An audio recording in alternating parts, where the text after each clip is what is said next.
ফিনল্যান্ডে ২০২৭ সালে যে নতুন রুলস আসতেছে, এই রুলসটা আসলে যখন অ্যাপ্লিকেবল হবে বা যখন শুরু হবে, তখন আসলে কারা সবচেয়ে বেশি ক্ষতিগ্রস্ত হবে? সো আজকের ভিডিওতে আমি সেই বিষয়টা নিয়ে কথা বলব। কারণ নতুন রুলস অনুযায়ী পার্টিকুলারলি ফ্যামিলি রিইউনিফিকেশন যেটা, ওইখানে আসলে আ মেইন অ্যাপ্লিক্যান্ট যাওয়ার ১ বছর পরে আসলে ফ্যামিলি মেম্বার্স যাইতে পারবে।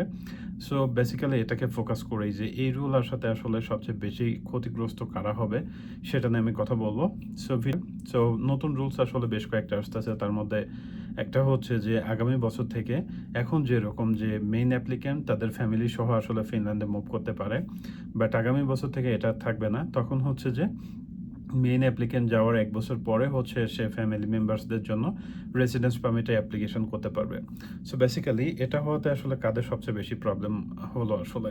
ইনফ্যাক্ট আমার কাছে মনে হয় যারা আসলে ফ্যামিলি নিয়ে ফিনল্যান্ডে মুভ করতে চান, মোর অর লেস সবাই কম বেশি এফেক্টেড হবেন। কিন্তু আমার কাছে যেটা পার্সোনালি মনে হইছে, সেটা হলো যে যাদের আসলে বেবি আছে বা বাচ্চা আছে, যাদের পক্ষে আসলে বাচ্চাকে দেশে রেখে যাওয়া পসিবল না, তাদের জন্য এটা খুব বড় একটা প্রবলেম হয়ে গেল।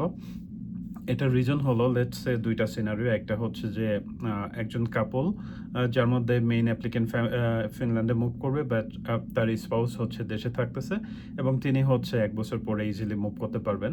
কিন্তু অন্য ক্ষেত্রে যদি কারোর বেবি থেকে থাকে ইন দ্যাট কেস তিনি কিন্তু তার বেবিকে নিয়ে মুভ করতে পারবে না। আবার মিন টাইম তার বেবি যেহেতু ছোট, তাকে রেখেও আসলে যাওয়া পসিবল না। ইন দ্যাট কেস এরকম হইলে ফিনল্যান্ডের অপশন আসলে বাদই দিয়ে দিতে হচ্ছে। তার মানে এই ফ্যামিলি রিইউনিফিকেশনে আসলে সবচেয়ে বেশি ক্ষতিগ্রস্ত হচ্ছে যাদের ছোট বাচ্চা আছে তাদের ক্ষেত্রে।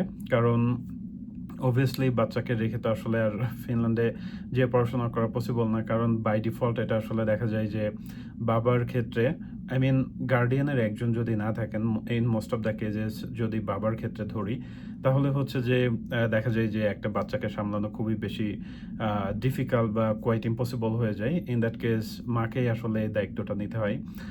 সো যদি এরকম হয় যে মা হচ্ছে নিজে ফিনল্যান্ডে অফার লেটার পেয়েছেন, তখন দেখা যাবে যে হয়তো বাচ্চার কথা চিন্তা করে তিনি হয়তোবা পিছায় আসবেন। সো এই রুলসটা আসলে করা হইছে এইজন্য যে ফিনল্যান্ডে আসলে ওভারঅল ইকোনমিক অবস্থা কেমন এই বিষয়টা নিয়ে যেন মেইন অ্যাপ্লিক্যান্ট একটা আইডিয়া পায় ফিনল্যান্ডে যাওয়ার পরে এবং তারপরে সেইখানে যেয়ে সে হচ্ছে তার ফ্যামিলিকে নিতে পারে। বাট মিন টাইম আমার কাছে মনে হইছে এটা ওভারঅল যারা ফ্যামিলি নিয়ে মুভ করতে চায় ফিনল্যান্ডে তাদের ওভারঅল জার্নি যেটা সেটা অবভিয়াসলি এফেক্টেড হবে এবং যাদের আসলে বাচ্চা আছে এবং বাচ্চাকে দেশে রেখে যাওয়া পসিবল না, তাদের জন্য এটা আসলে আরো বেশি চ্যালেঞ্জিং আমার কাছে যেটা পার্সোনালি মনে হইছে।